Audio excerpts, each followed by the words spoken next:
Assalamualaikum warahmatullahi wabarakatuh dan salam sejahtera. Kami dari kumpulan 6 akan membentangkan mengenai kanser paru-paru.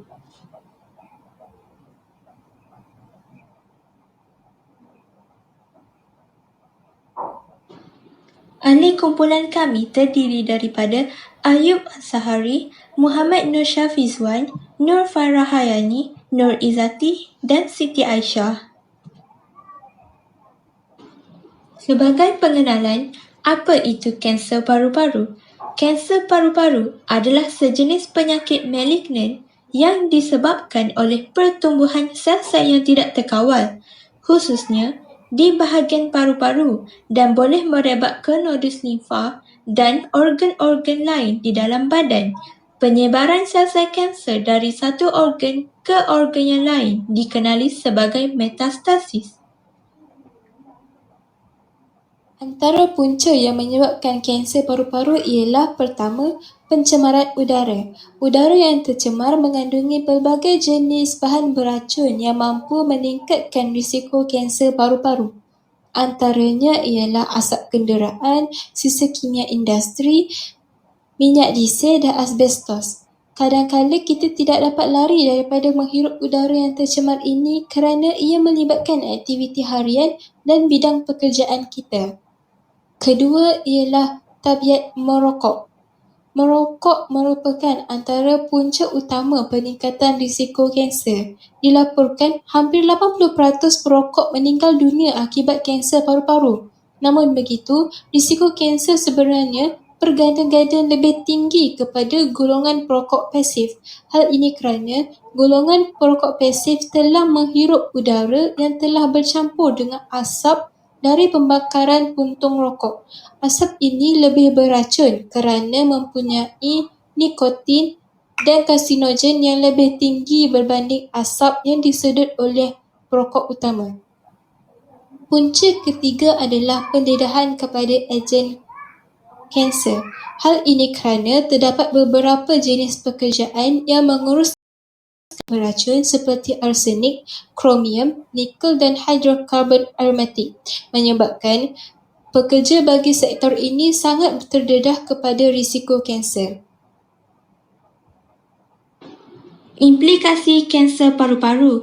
Yang pertama, sel barah paru-paru mungkin akan merebak ke organ lain seperti hati, dipanggil metastasis, yang dapat mengganggu fungsi hati untuk membuang toksin dari tubuh dan menyebabkan kematian.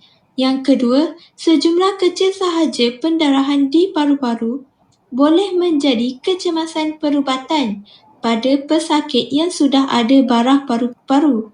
Dalam jumlah yang lebih kecil, darah di paru-paru dapat membuatkan pesakit rasa tercekik dan menyukarkan mereka bernafas. Yang ketiga, kemoterapi boleh menyebabkan jumlah sel darah putih menjadi rendah dan boleh mengakibatkan pesakit mendapat jangkitan yang boleh membawa maut. Langkah untuk mengurangkan risiko kanser paru-paru ialah pertama, jauhi persekitaran dan udara yang tidak bersih seperti bahan kimia, habuk, asap dan yang paling utama ialah asap rokok. Hal ini kerana bukan sahaja perokok yang berisiko mendapat kanser paru-paru, malahan perokok pasif juga turut berisiko tinggi untuk menghidapinya.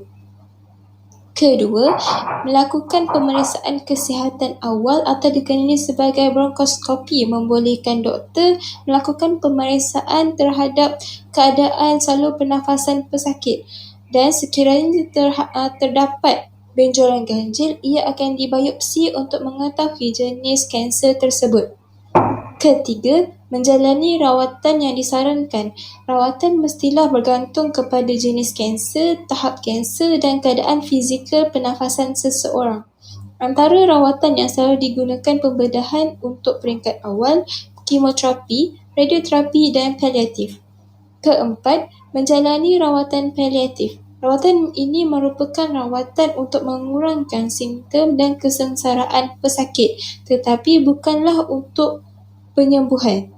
Kebiasaannya, rawatan ini dijalankan ke atas pesakit yang mempunyai ramalan jangka hayat yang pendek supaya mereka dapat hidup dengan kualiti yang lebih baik.